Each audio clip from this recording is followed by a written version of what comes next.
Well, for those of you who don't know, Caleb is an interesting guy, and this episode is going to be very different from our usual guests that you usually see on this show. Caleb had a video go out recently that went viral, and when I found this on YouTube, I was like, we need to get this guy on. So we had talked for a few weeks now. It's been over a month, and we finally got you on now. But yeah, Caleb's story is kind of interesting. We'll kind of talk about it in a second. But Caleb used to be a part of the alt-right. And he has this almost like 40-minute long video explaining his kind of his journey into that and how he's gotten out of it. And on this show, folks, I like to talk to people who have changed their minds about something. And that's really the kind of conversation I want to have with Caleb today. And those of you who want to call in, definitely ask Caleb some questions about that. I'm kind of curious about how a person can go from one kind of ideology like that to another in general. I apply that to all kinds of things. I think studying these kinds of phenomena is really kind of interesting, and having people talk about their stories and stuff is just really fascinating to me. So that is Caleb. And yeah, Caleb, do you want to just kind of, I know you have an entire video about it, but man, can you give like a brief, just 5-minute synopsis of like what that was like and like how you got here now? Yeah, so I'll just give a little bit of the background story first. I grew up in West Virginia in a very small town. I didn't grow up like in abject poverty, but I didn't grow up with like a whole lot of opportunity or anything. Through school, I was like your like skateboarder, like stoner gamer kid that like didn't really do much in class because like I didn't like authority and all that. So I basically screwed myself in terms of academics. And then my senior year, I had a turnaround after like getting in with a mentor who really helped me a lot. And I brought up my grades, went off to college. But then what happened was I kind of fell back into old patterns once I was up there, not having a support structure. And then I ended up coming back home at one point. And there was this period in my life where I was depressed, like absolutely depressed. I didn't call anybody. I didn't go out. I laid in bed. Like I laid in bed for so long that my legs became weak. Like that's how bad it was. I barely ate, slept all day, stayed up all night. And what I did was I knew that there was something I could do to fix my situation. And so what I did was I went to YouTube. Is the only resource I had. I couldn't afford therapy or anything like that. So I went to YouTube to get help. And I was looking through self-help stuff. I found a gamer named Athene Wins, and I kind of watched a lot of his content on like neuroscience.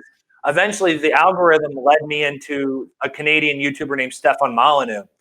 And Stefan Molyneux, he talked a lot about self-help. He talked a lot about self-improvement, and but he also talked a lot about politics and did a lot of social commentary. And I set him up as a father figure, basically. I set him up as an authority figure in my mind. And then while I was getting a lot of the self-help stuff, I was also getting red pill, which is, it's like internet slang for right-wing ideology, like far-right ideology. And from there, from his content, I found other content, and the algorithm kind of drove me down this death spiral of getting more and more. First, I started out like libertarian, then I became like conservative, and then at the bottom where I settled was I was what I called a civic nationalist, or what others call alt-right, and I was playing with ideas of the alt-right. And during that time, I also found a streamer named Destiny, which then led to a YouTuber named ContraPoints, which then led to a whole host of YouTubers. I also joined Discord communities and had conversations with people on the left. And I had a bunch of life experiences that we could talk about if you like.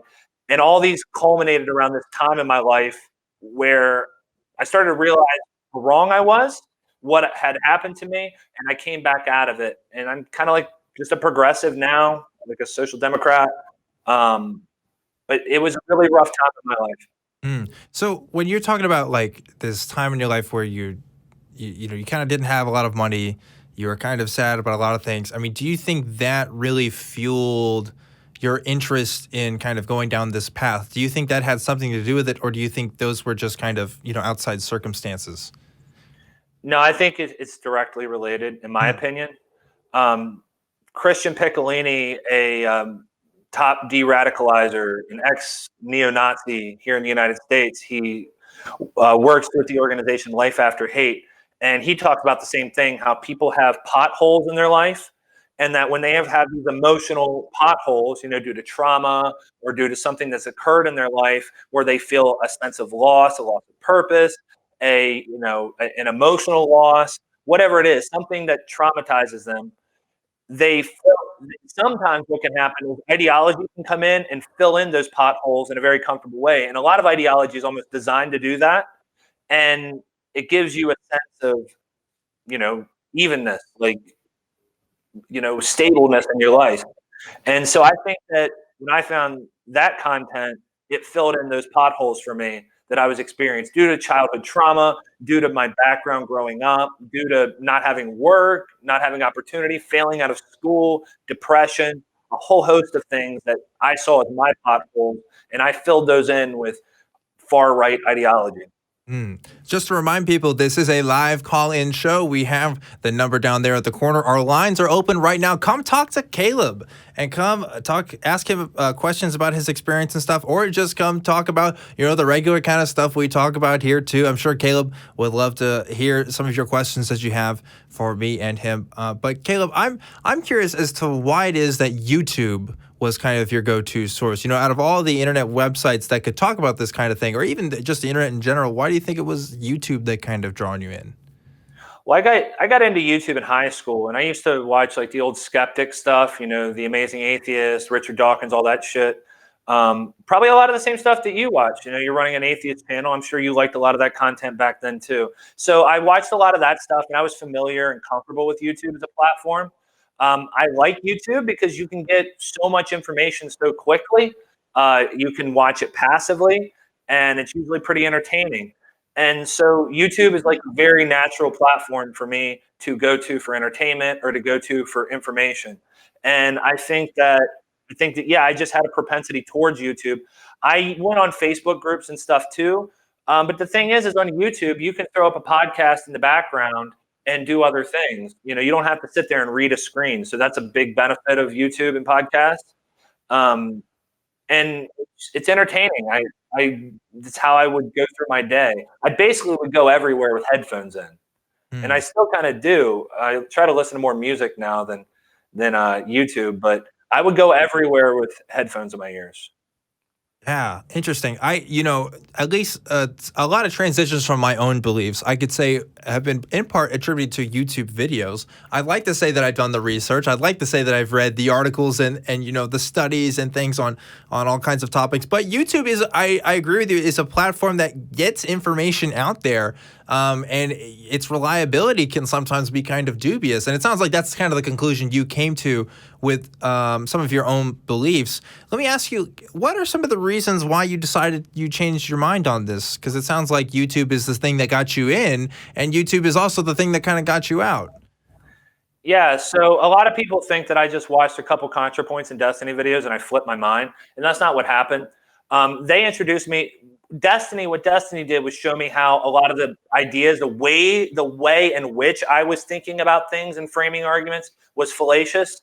Like post hoc rationalizations and like conspiratorial type thinking, things that I thought I'd gotten past in my life, but had found in a different way.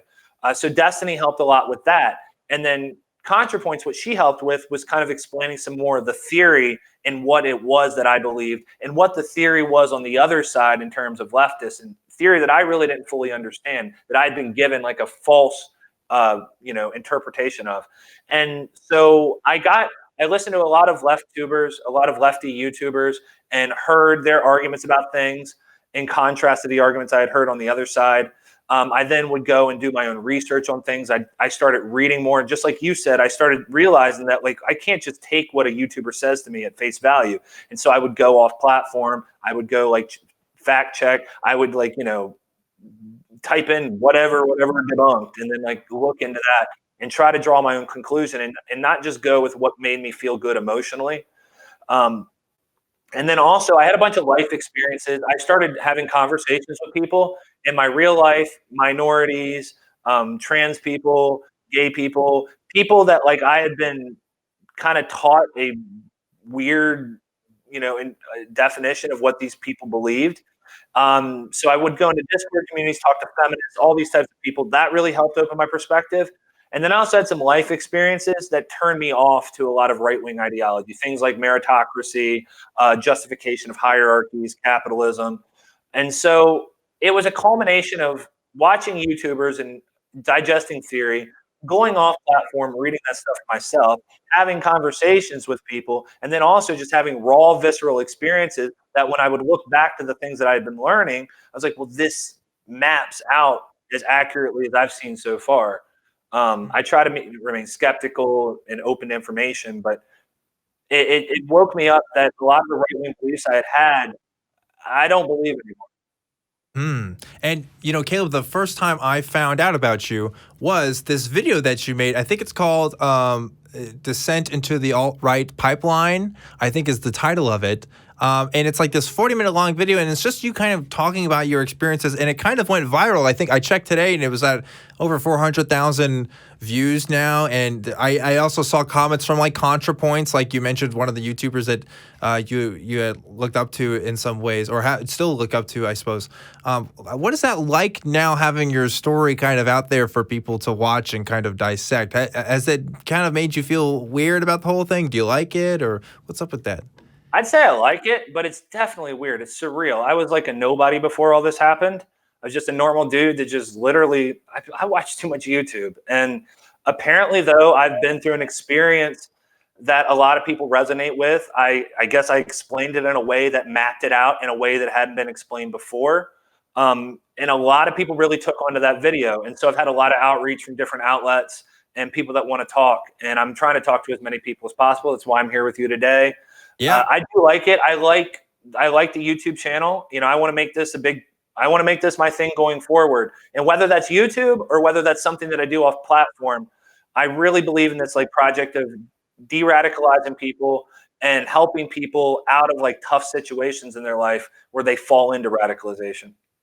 And that's kind of interesting that you got to see other people who have kind of gone through similar experiences that maybe you've kind of given words for. What has that been like, figuring out that like, hey, other people are going through this too, and it's not just you? I was aware of it because I would go into, for example, I would go into Destiny's Discord server and I would meet people in there and they told me similar experiences. It was rare that I'd meet someone that went as deep as I did. And sometimes I'd meet people that went deeper than I did. But once I made the video and the number of people that messaged me and said that they went through this, it was astounding to me. I mean, it's dozens and dozens of people. And you know how this works. If a dozen people message you, that means 1,000, 10,000 people went through that experience, right? The percentage of people that actually reach out is 1%. So it's lots of people that have been through this. I don't know the exact numbers, but I know I've had dozens and dozens of people tell me they were either an anti-SJW and came out of it, they were an alt-lighter and came out of it, or they were full-on neo-Nazi fascist through YouTube and came out of it.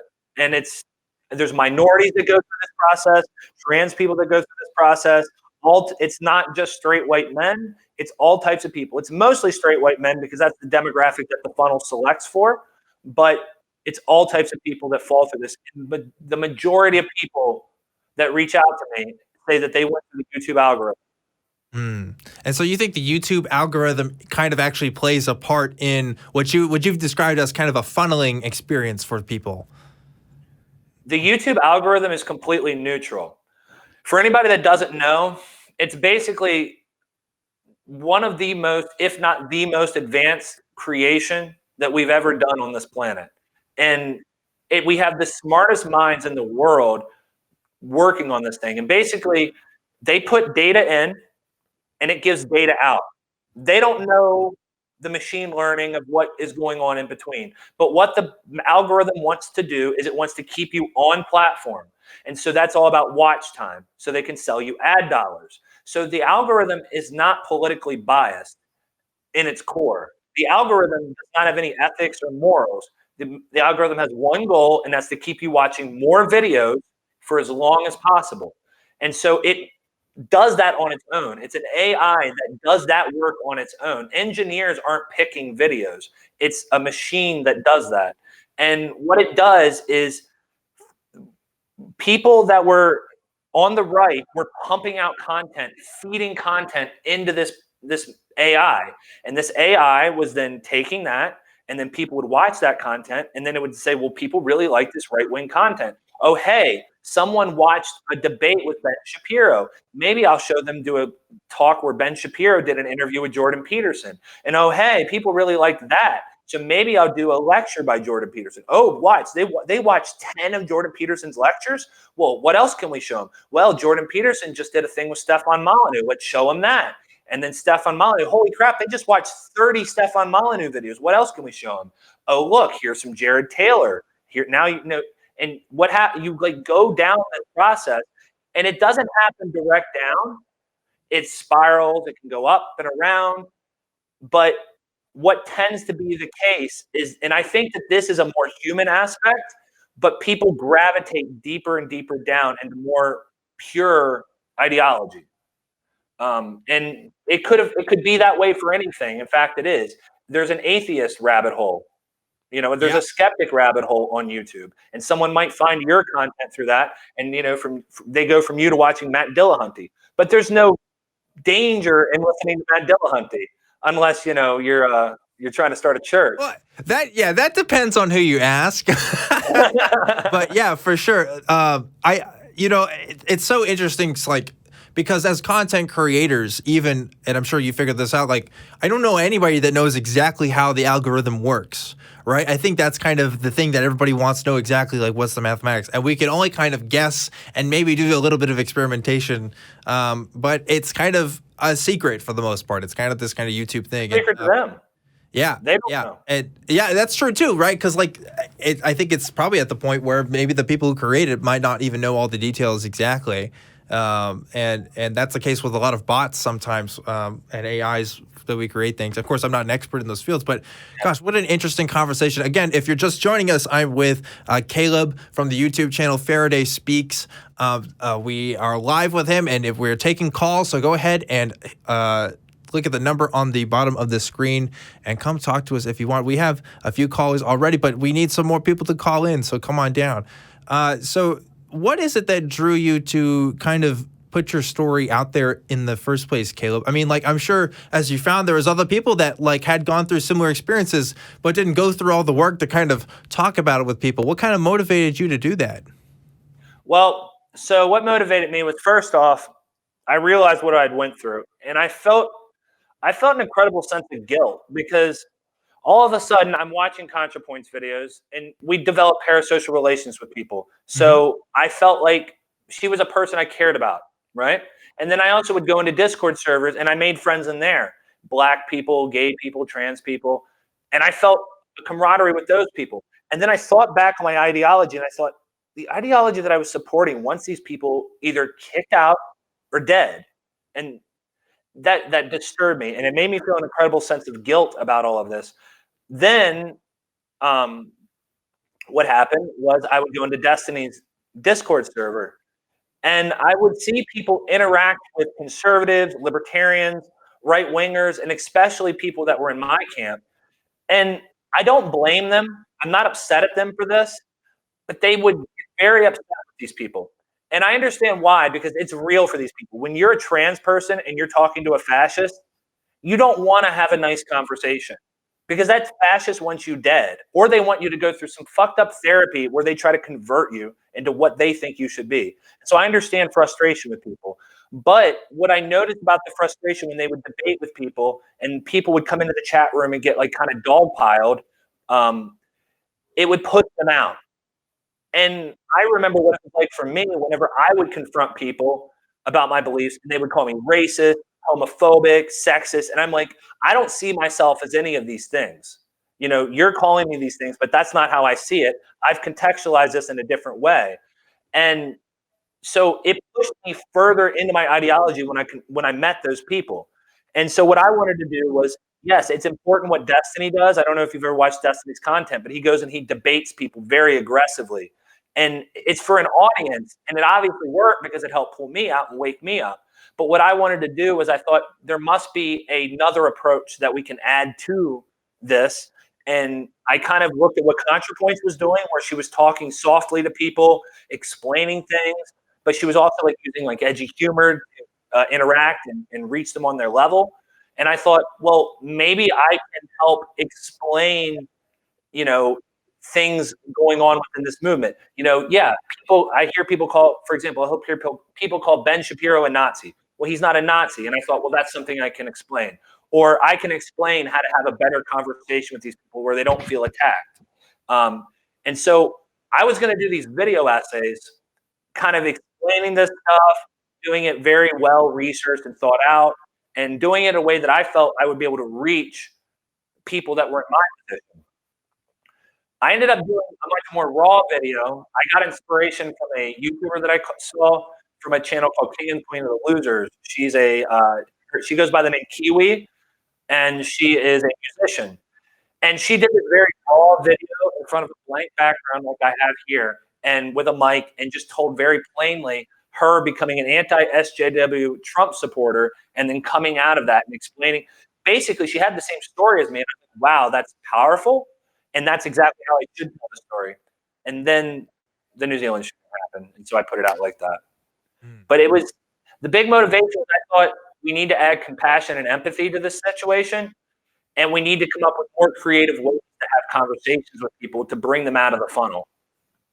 Fascinating stuff. And if, in case you're wondering what he's talking about, when he's talking about the funnel, and he's kind of talking about some of these other people, again, go watch Caleb's channel. It's on Faraday Speaks, where he kind of explains more of this in detail. If you haven't already, it's a fascinating story, and I'm excited to see where it goes from there, man. I like I said, I was immediately a fan when I saw the video. I can't wait to see what other stuff you had. And I'm so glad that you reached out. Well, I mean, I reached out to you. I'm so glad you responded. There's so many people when they start to get traction and stuff, they're like, oh, I'm too good for this.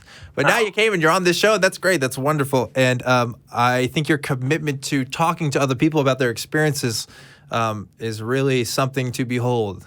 It's a great empathy on your part.